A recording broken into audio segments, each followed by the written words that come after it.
स्वागत है आप सभी लोगों का मेरे चैनल साइंस टू टेक्नोलॉजी में। मैं अनुपम विपुल आप सभी लोगों का स्वागत करता हूं आज के शो कैमरा ट्यूसडे में। आज हम लोग बात करेंगे लेंस माउंट के बारे में। तो आइए समझते हैं। तो सबसे पहले लेंस के बारे में ये समझना बेहद ज़रूरी होता है कि यही आपका मेन इन्वेस्टमेंट होता है। आप अगर महंगा कैमरा भी ले लेते हैं, जैसे कि एग्जांपल के तौर पे अभी एक पॉपुलर कैमरा है सोनी A7S Mark III।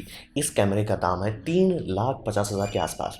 तो अब आपको लग रहा है कैमरा बहुत बड़ा है, लेंस उतना बड़ा नहीं है। बात ये होता है कि लेंस आप बहुत सारे खरीदेंगे, मतलब एकदम स्टार्टर से स्टार्टर भी गाड़ी खोलता है एक ही लेंस से, लेकिन देखते देखते 3 5 6 लेंस आराम से अपना समझ के जमा हो जाता है। तब आपका मेन इन्वेस्टमेंट पता चलता है कि लेंस में होता है। दूसरा, लेंस बहुत महंगी चीज़ होते हैं, मतलब बम बम होता है। ये काफ़ी लोग जो मतलब फोटोग्राफी में एज ए हॉबी के तौर पे घुसते हैं उनको नहीं पता रहता है। फोटोग्राफर बता देंगे उनका कैमरा का बॉडी चोरी हो गया, कोई टेंशन नहीं, लेंस चोरी हो गया, हार्ट अटैक आ जाएगा।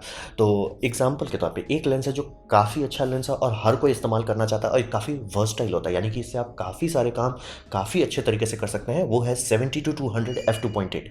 इसे होली यूटिलिटी लेंस का कहा जाता है किंग। तो मतलब सोचिए ये लेंस है आपके पास, तो आप काफ़ी काम काफ़ी अच्छे से कर सकते हैं। तो ये लेंस आप चाहोगे कि ठीक है खरीद लेते हैं, अगर मेरे को एक ही लेंस लेना है जो काफ़ी बम बम काम कर सके, तो इससे बेटर तो ऑप्शन ही नहीं है। बड़ा है, भारी है, लेकिन एटलीस्ट आपको कभी ये नहीं हो कि अरे बात बात के लिए लेंस चेंज करो। काफ़ी अच्छा लेंस है। तो इसका चलिए सोनी में दाम देखते हैं, 2.3 लाख है। चलिए कैनन में दाम देखते हैं, 2.1 लाख। चलिए नाइकॉन में दाम देखते हैं, 2 लाख। अब आप बोलेंगे अच्छा ये सब छोड़ो, टैमरॉन या सिग्मा उमा का लेते हैं। टैमरॉन का दाम जो कि चीप है, अफोर्डेबल है, उसका दाम है 90,000 से ऊपर। तो समझ लीजिए लेंस बहुत महंगा होता है, इसीलिए सावधानी बरतना बहुत ज़रूरी है कि लोग मतलब ये कैमरा पसंद आ रहा है, उसका लेंस का दाम देखे नहीं, खरीद लेने के बाद ले हम लेंस से नहीं अफोर्ड कर सकते। इसीलिए लेंस पे ध्यान देना बेहद ज़रूरी होती है। और अगर आप इंटरचेंजेबल लेंस कैमरा लेके लेंस नहीं ले रहे हैं, अलग अलग अपना सेट नहीं बना रहे, टूल किट नहीं बना रहे, इंटरचेंजेबल लेंस लेने का फ़ायदा क्या हुआ? क्योंकि समझिए हर किसी का अलग ज़रूरत होता है। जैसे किसी को ज़रूरत है कि यार मैं एकदम टाइट हेडशॉट खूब लेता हूँ, वो लोग 70-200 लेंगे। कुछ लोग यार मैं लैंडस्केप खूब सारा वाइड शॉट करता हूँ, तो वो 24-70 लेंगे। तो इसीलिए समझिए कि हम लोग इंटरचेंजेबल लेंस ऐसे नहीं बस खरीदने के लिए खरीदा जाता है, वो खरीदने का कारण होता है कि आपका मतलब ज़रूरत को वो अच्छे से पूरा कर सके। मतलब समझिए ना कि जूता आता अलग अलग नंबर का, 6 नंबर का, 7 नंबर का, 8 नंबर का, 9 नंबर का, लेकिन आप वही पहनोगे ना जो आपको सूट करता है। इसीलिए इंटरचेंजेबल लेंस के पीछे इतने जाते हैं। और कंपनी के नज़र से देखें तो कंपनी का मेन प्रॉफिट लेंस से आता है। ऐसा क्यों? क्योंकि कैमरा जैसे मान लिया आपको एक बेचा गया, जैसे कैनन ने मुझे एक कैमरा बेचा जिसे हम कहते हैं कैनन 800D, वो मेरे पास है। तो उसमें लेंस कितने हैं? लेंस तो दो हो गए। मतलब एक लेंस मैंने सिग्मा खरीद लिया थोड़ा बाईपास करके, लेकिन दूसरा तो कैनन का लिया। और मान लीजिए अगर इस सिस्टम में मैं खुश रहता और थोड़ा और जाके आगे जाने का सोचता तो ऑब्वियसली और सारे लेंसेज भी लेता। तो हिसाब ये समझिए कंपनी का यही होगा कि एक बॉडी बेचा और खूब सारे लेंसेज बेचते हैं, तो उनका मेन प्रॉफिट लेंस से आता है। और ये इंटर कंपैटिबल एकदम नहीं होता है। ये गलती ना करें ये सोच के मतलब कुछ लोग नौसिखिए लोग फंस जाते हैं इस बात में, और कंपनी चाहती भी कि आप फंस जाओ, क्योंकि अगर एक बार ले लिए बिना सोचे समझे आप लटक जाएंगे। जैसे बहुत लोग का हुआ कि उनको मान लीजिए वीडियो वर्क करना था, नाइकॉन का कलर बहुत पसंद आया, ले लिया नाइकॉन का सिस्टम, बाद में उनको समझ में आया कि अरे यार इसमें मतलब बाकी सारा फंक्शन फेल हो जा रहा है, ऑटो फोकस नहीं ठीक से कर रहा है, या जो भी मतलब अलग अलग दिक्कत हो रहा है, चलो दूसरे में चलते हैं। तब पता चला ले लेंस में तो एक्सपेंडिचर कर दिया, अब उसका क्या करें? तो इसी कारण से इंटरकनेक्टेबल ना होने के चलते बहुत ध्यान से सावधानी बरतना पड़ता है। और इसी के कारण जो लोग कहते हैं सिस्टम में लॉक हो गया, वो हो क्या रहा है उसका यही मतलब। आप बैटरी खरीद सकते हो उतना ही चुकेगा, एक लेंस के दाम में आप आराम से बैटरी फ्लैश ये सब खरीद सकते हैं। लेकिन 4 5 लेंस अगर आपको इधर से उधर करना पड़ा एक से इधर जाने में, आप लटक जाइएगा। लेंस बहुत इंपॉर्टेंट होता है। अब बात करते हैं स्पेक्स, और मैं यहाँ पे स्पेक्स आप लोगों को इसलिए समझाना चाहूँगा ताकि आप लोग पूछो नहीं मुझसे कि ये क्या होगा कि नहीं होगा, ताकि आपको खुद की अंडरस्टैंडिंग हो। मेरा काम है आपको मछली नहीं देना, मेरा काम है आपको मछली पकड़ना सिखाना है। तो यहाँ पे ये समझिए कि लेंस का सबसे पहला बात होता है प्रोजेक्शन एरिया। वो कितने बड़े एरिया में प्रोजेक्ट कर रहा है। जैसे ये दुनिया का फोटो लिया, फोटोन्स लिए, उसको फोकस किया, वो फोकस करके कितने बड़े एरिया में वो फोकस को प्रिंट कर रहा है, एक तौर पर समझ लीजिए। तो सबसे छोटे में आता है माइक्रो फोर थर्ड, मीडियम ये मतलब ये स्टार्ट हो गया आपका पैनासोनिक में, ओलंपस में, ये सब में आपको मिल जाएगा। बहुत सारे सिक्योरिटी कैमरा भी रहते हैं। तो माइक्रो फोर थर्ड यहाँ से कड़ी खुलती है, ये काफ़ी छोटा होता है, मतलब 17 मिलीमीटर बाय 13 मिलीमीटर का इसका प्रोजेक्शन एरिया होता है। तो इससे थोड़ा ऊपर आते हैं जो आप लोग में से काफ़ी लोग इस्तेमाल कर चुके होंगे, APS-C कैमरा। जैसे कि नाइकॉन D3100 हो जाए, चाहे फूजी हो जाए, चाहे आपका कैनन 800D हो जाए, ये सब जनरली APS-C आता है। तो APS-C के ऊपर आते हैं, APS-C में आपको सरफेस एरिया मिल रहा है 23 मिलीमीटर बाय 15 मिलीमीटर। अब इससे ऊपर आते हैं यानी दादाजी, जो आप लोग एक्चुअल फिल्म रोल देखते थे, खोल के अगर फिल्म देखे होंगे पुराने टाइम का आपके पास रखा होगा, तो उतना बड़ा एरिया, उसी को हम लोग फुल फ्रेम कहते हैं, वो होता है 36 मिलीमीटर बाय 24 मिलीमीटर। और आपको 35 लोग इसको क्यों बोलते हैं, बात समझिए कि थोड़ा सा कम बेसी हमेशा होता है, और 35 इसलिए रखा जाता है कि साइड के पिक्सल्स को डार्क पिक्सल्स के तौर पे ट्रीट किया जाता है। उसका पिक्सल से सिर्फ नॉइज़ डेटा निकाल के सेंसर इमेज में नॉइज़ रिडक्शन करता है, और वो सेंसर लेवल पे करता है तो काफ़ी एक्यूरेट रहता है, क्योंकि गर्मी से सेंसर ज़्यादा नॉइज़ करने लगता है। अगर वो आपको पता नहीं चले तो इमेज अच्छा नहीं आएगा, तो इसीलिए थोड़ा सा सेंसर बड़ा रहता है, लेकिन प्रोजेक्शन एरिया उतना नहीं रहता। अब ये तो हो गया सिर्फ कितने बड़े, मतलब कितना बड़ा गोला बना रहा है। लेंस गोल होता है तो वो प्रोजेक्शन हमेशा गोल करता है, तो कितना बड़ा वो गोला बना रहा है ये आपको समझ में आ गया प्रोजेक्शन एरिया से। अब दूसरा आता है फ्लैंज डिस्टेंस। वो ये प्रोजेक्शन जो कर रहा है कितना दूर कर रहा है लेंस का, मतलब आप पकड़िए हाथ में, उससे पीछे कितना दूर पे वो फेंक रहा है, मतलब एक इंच फेंक रहा है, 2 इंच फेंक रहा है, 5 इंच फेंक रहा है, कितना दूर फेंक रहा है। तो वही फ्लैंज डिस्टेंस। फ्लैंज डिस्टेंस में दो ही लॉजिक होता है। पहला लॉजिक है आपका डीएसएलआर वाला लॉजिक, जिसमें हम लोग मिरर बॉक्स होता है, एक कांच होता है जो ऊपर लाइट रिफ्लेक्ट करता है, व्यू फाइंडर में डालता है, व्यू फाइंडर से आपको दिखता है। ये मिरर बॉक्स जो है हटा दिया गया, इसी को हम लोग मिररलेस कहते हैं। तो मिररलेस में वो फ्लैंज डिस्टेंस कम हो गया। तो पहले ये किया जाता है कि लेंस के पीछे एक अडाप्टर लगा के ऐसा कर दो। अब जो नेटिव मिररलेस लेंस लग रहा है उसमें फ्लैंज डिस्टेंस है ही नहीं, जैसे कि नाइकॉन के एफ सीरीज बहुत ही कम फ्लैंज डिस्टेंस, वो ऑलमोस्ट छुआ दे रहे हैं, मतलब लेंस का फाइनल एलिमेंट, मतलब जो आखिरी एलिमेंट है वो सेंसर को ऑलमोस्ट टच कर ले रहा है। तो ये दो कोर फैक्टर्स होते हैं हर लेंस में, कहीं पे भी किसी भी कंपनी का किसी भी ब्रांड का ये दो कोर फैक्टर रहेगा ही, कि कितना बड़ा वो प्रोजेक्शन कर रहा है, कितनी दूर वो फेंक रहा है। तो ये बात समझना बहुत ज़रूरी है। और हर चीज़ का हर मिलीमीटर रेटिंग सब ये सब जितने भी किए गए हैं सबको स्टैंडर्डाइज किया गया है फुल फ्रेम 35 मिलीमीटर। ऐसा क्यों? 35 मिलीमीटर नेगेटिव जो आप देखते हैं वो लगभग 100 साल से चल रहा है, उससे भी ज़्यादा चल रहा है। तो समझ लीजिए कि सब चीज़ पूरी दुनिया उसके हिसाब से चल रही है। तो यहाँ पे ये समझना बहुत ज़रूरी है, इसीलिए नंबर क्रॉप में आपको लिख के नहीं दिया जाएगा। जैसे कि मान लिया आपको एपीएससी का कोई लेंस ले लेते हैं, उसमें क्रॉप फैक्टर मल्टीप्लाई करके नहीं दिया जाएगा, क्योंकि वो स्टैंडर्डाइज है 35, क्रॉप फैक्टर आपको करना है। तो ये समझना बेहद ज़रूरी होता है, हर चीज़ 35 मिलीमीटर के लिए किया जाता है। और इसमें अब बात करते हैं लेंस में टेक्नोलॉजी बहुत आने लगी। तो पहले आता था ये मैकेनिकल सिस्टम, जैसे कि अगर आप नाइकॉन का कोई लेंस लेंगे उसको देखेंगे पीछे एक तो लीवर है, आप लीवर घुमाएंगे आपको देखिए एपर्चर चेंज हो रहा है। आपको कैनन में ऐसा कोई लीवर नहीं दिखेगा। बहुत पुराने देखेंगे तो वहाँ दिखेगा तो गोल सा मतलब दांत वाला एक गियर निकला हुआ है, उसको घुमाएंगे तो लेंस का फोकस चेंज हो जाएगा। ये होता है मैकेनिकल ड्राइविंग, जो कि 1970 में बहुत पहले से इस्तेमाल हो रहा था। नाइकॉन जिस टाइम दुनिया में दादा था, मतलब सबसे टॉप प्लेस पे था, उस टाइम कैनन ने एक रिस्क लिया कि एक काम करते हैं मोटर को हम घुसा देते हैं लेंस के अंदर, तो उससे ये फ़ायदा हो कि सही जगह पे लेंस लगा पाएंगे, मतलब जहाँ पे हमको यहाँ पे मूव करने से कम मूवमेंट में ज़्यादा फोकस मिल रहा है वहाँ पे रखेंगे, और प्लस लेंस के हिसाब से मोटर डालेंगे, बड़ा लेंस के लिए बड़ा मोटर, छोटा मोटर के लिए ये मतलब छोटे लेंस के लिए छोटा। तो ये कैनन ने रिस्क लिया था, और इसके बाद वो नाइकॉन से आगे निकल गया। तो अभी आपको जितने भी लेंस मार्केट में मिलते हैं और जितने भी करंट जनरेशन है वो शुद्ध 100% ड्राइव बाय वायर होता है। सिर्फ नाइकॉन का डीएसएलआर का अभी अगर आप कोई लेंस है उसमें आपको एक तो लीवर दिखेगा, जो कि नाइकॉन जेड सीरीज में हटा दिया गया है। अब बात ये समझिए कि ये इस पे मैकेनिकल चाहिए, तो इसीलिए कई बार आपको बोला ना कि नाइकॉन का लेंस का अडाप्टर क्यों नहीं आता होता, क्योंकि वो मैकेनिकल है। तो मतलब जो भी उसके लिए अडाप्टर बनाएगा उसको एक ऐसा सिस्टम लगाना पड़ेगा कि भैया ये लीवर है, लीवर को फिजिकली करो। इलेक्ट्रिकली आप आराम से चेंज बात कर सकते हैं, मतलब आपका कैमरा से सिग्नल आ रहा है, लेंस पे सिग्नल भेजना है, छेड़खानी करना है, माइक्रो प्रोसेसर आराम से संभाल लेगा। अब वहीं पे बोलिए कि उसमें सिग्नल आ रहा है, उससे आप एक मोटर चलाओ, उस मोटर से आप लीवर करो, भाई उतना पावर ड्रॉ होता ही नहीं है सब पिन में। तो ये एक बहुत बड़ा फजीत है, इसीलिए आपको नाइकॉन के उतने अडाप्टर्स नहीं मिलेंगे जितना कैनन के मिलेंगे। कैनन क्योंकि ड्राइव बाय वायर बहुत पहले कूद चुका था कि शुद्ध 100% ड्राइव बाय वायर चलेगा। तो ये एकदम फंडामेंटल, ये सब फिजिक्स के लेवल की बात कर रहे हैं, ये चेंज नहीं होता, कोई फर्क नहीं पड़ता कौन सा लेंस है किस कंपनी के लिए, सिनेमा का लेंस है, टीवी का लेंस है कि आपका कैमरा का लेंस है, उसका कोई फर्क नहीं पड़ता। ये सब कोर प्रिंसिपल है, ये समझ लीजिए, बम रहिएगा। फिर आपको दो चीज़ सुनने को मिलता है, जूम लेंस और प्राइम लेंस। जूम लेंस का सीधा मतलब नहीं होता कि दूर का दिखा रहा है, वो उसका जूम मतलब नहीं होता। जूम मतलब होता है कि एम रेटिंग जो है, यानी फील्ड ऑफ व्यू आप चेंज करते हैं, यानी वाइड एंगल इतना बड़ा एरिया दिखा रहा है, टेलीफोटो इतना बड़ा एरिया है, मतलब ऐसा समझिए इतना अंदर में हमको दिखा रहा है तो टेलीफोटो है, इतना दिखा रहा है थोड़ा सा वाइड हो गया, अल्ट्रा वाइड में इतना बड़ा एरिया दिखा रहा है।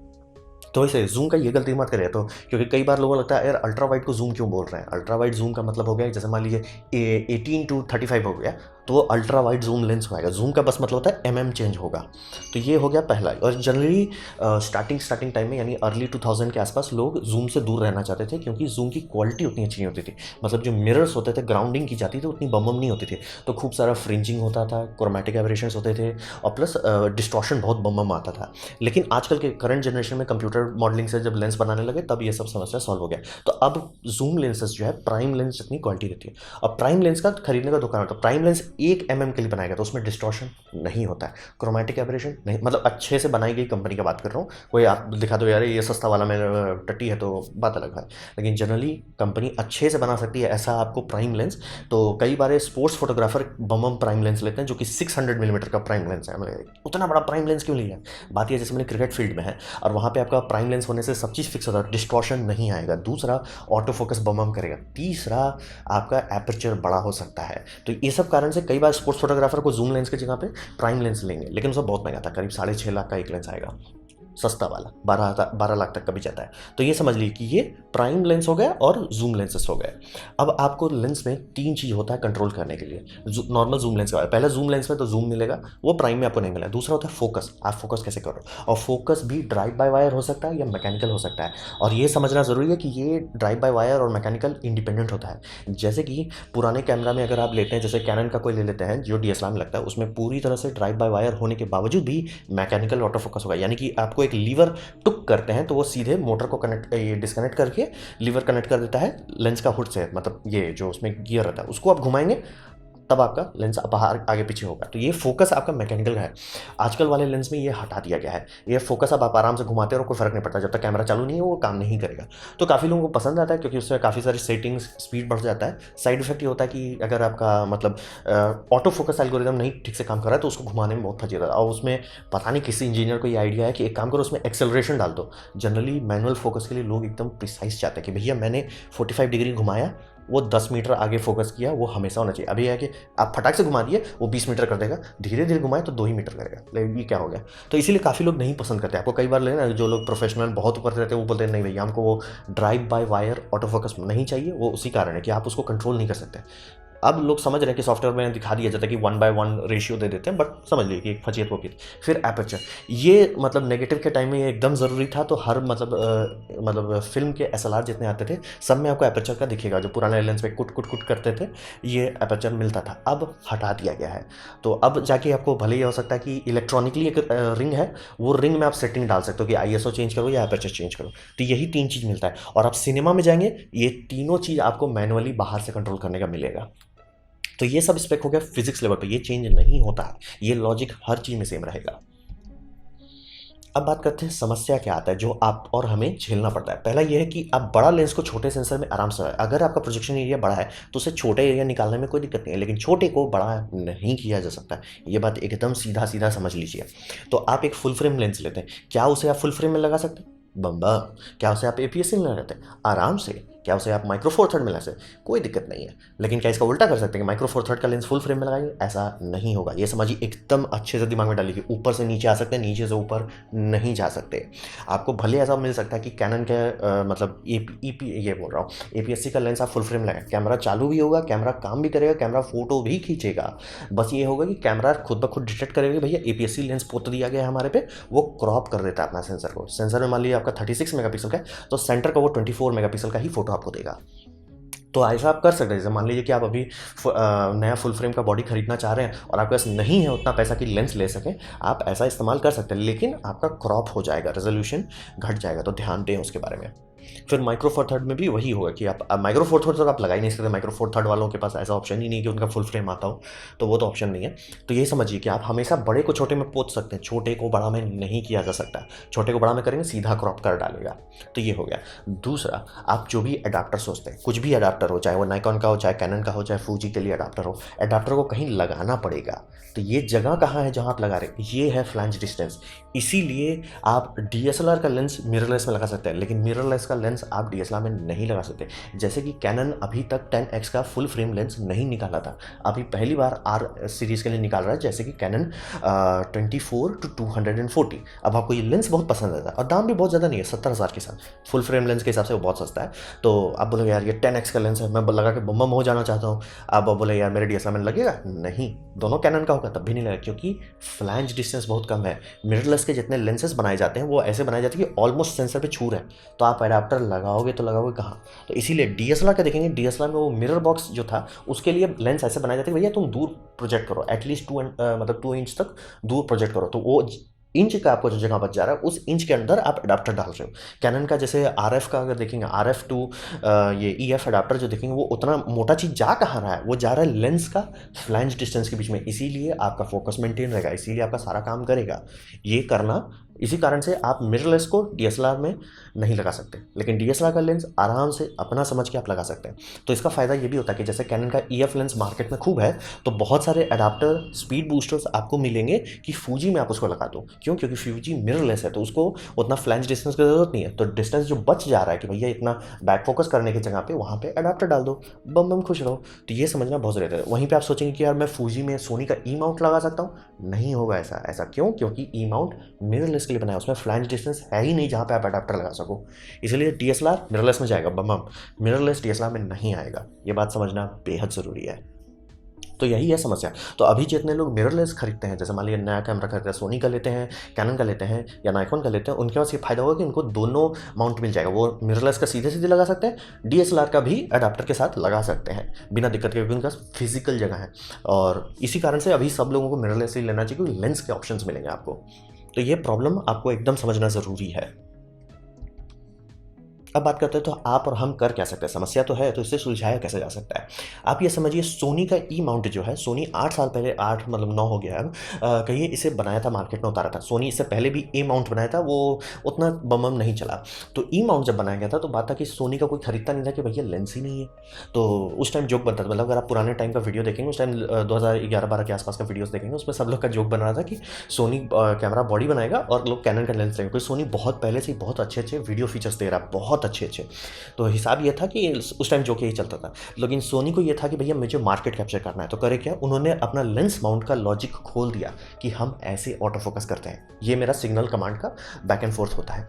तो ऑटो फोकस उन्होंने खोल दिया। अब उसका ये फायदा होगा कि धड़धड़ा के सिग्मा और टैमरॉन लेंस अपना समझ के बनाने लगे, अपना समझ के मार्केट में उतार रहे। अभी ऐसा टाइम है कि अगर आपको मिररलेस लेना है, नेटिव लेंस के बारे में बात कर रहा हूँ, यानी कि टेढ़म नहीं लगाना है, एपर्चर ऊपर्चर का झंझट नहीं लेना है, आपको वायरिंग वायरिंग का झंझट नहीं, आपको अडाप्टर का नहीं सोचना है, नेटिव उठाए लगाए काम किए, तो सोनी से ज़्यादा कहीं ऑप्शन आपके पास नहीं है। क्योंकि सोनी पहले बात 8 साल का एक्सपीरियंस है, दूसरा उन्होंने अपना लेंस माउंट खोल दिया है। तो अभी बोलते हैं कि अच्छा लेंस माउंट अगर सोनी खोला है तो कैनन और नाइकॉन में सिग्मा होगा कैसा है, नहीं आता है, नेटिव नहीं आता है। वो लोग रिवर्स इंजीनियर करते हैं। जैसे कि मान लीजिए अभी मेरा सिग्मा का लेंस लगा हुआ है कैनन पे, ये कैसे काम कर रहा है, सिग्मा ने क्रैक किया कि मतलब कैनन कैसे करता है, इसीलिए कुछ साल आपको वेट करना पड़ेगा। तो बहुत अच्छा चांस है कि अभी इंजीनियर बैठे होंगे लैब में जो काम कर रहे होंगे कि कैनन को क्रैक करो और नाइकॉन को क्रैक करो, ताकि ये सब के लिए अपना थर्ड पार्टी लेंस आने लगे।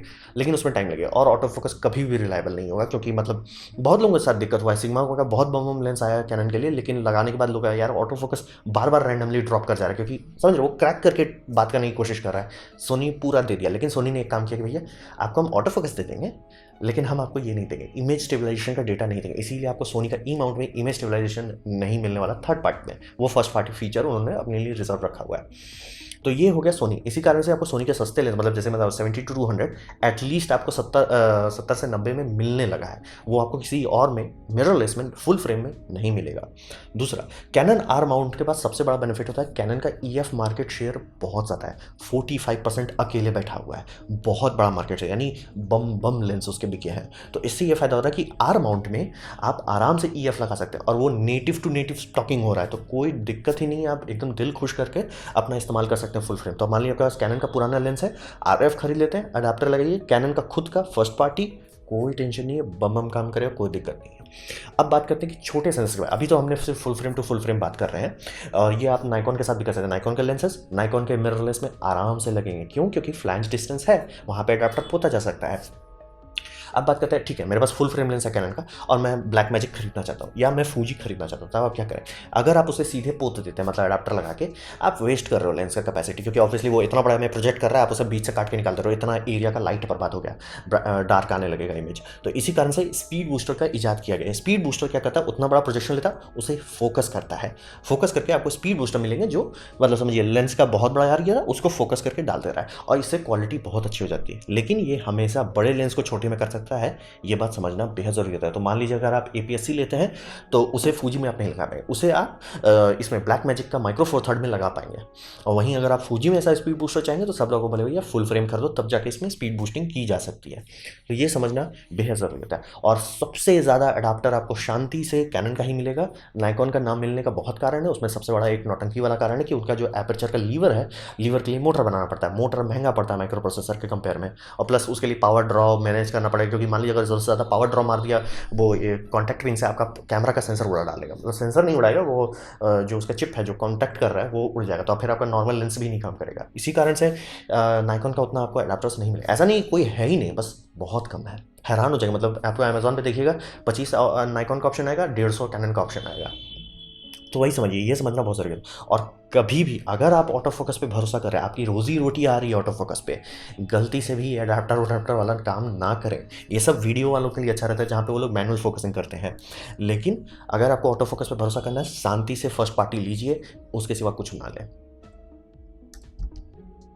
तो ये था मेरा प्रेजेंटेशन लेंस माउंट के बारे में। उम्मीद करता हूँ एटलीस्ट आपके पास अब इतनी अंडरस्टैंडिंग होगी ताकि आप खुद से समझ पाएँ कि क्या ये लेंस इसमें लगेगा कि नहीं, क्या कैनन का M माउंट का लेंस कैनन के R माउंट में लगेगा कि नहीं लगेगा। तो अगर आपको कुछ सीखने को मिला, कुछ समझ में आया है, तो लाइक कर दें, दोस्तों शेयर कर दें, उससे मेरा काफ़ी भला होगा। नहीं अच्छा लगा, नहीं पसंद आया, कोई बात नहीं, आप डिसलाइक कर सकते हैं। मैं कहूँगा डिसलाइक 2 बार दबाएँ, उससे मुझे पता चलेगा कितना ना पसंद हुआ है। मैं आपसे कहूँगा कमेंट लिखेंगे, मैं हर कमेंट की जवाब देने की कोशिश करता हूँ। आपसे कहूँगा सब्सक्राइब कीजिए, बेल दबाइए अगर आप फ्री हैं तो। आपने मेरा वीडियो देखा, जान के मुझे बहुत खुशी हुई। धन्यवाद।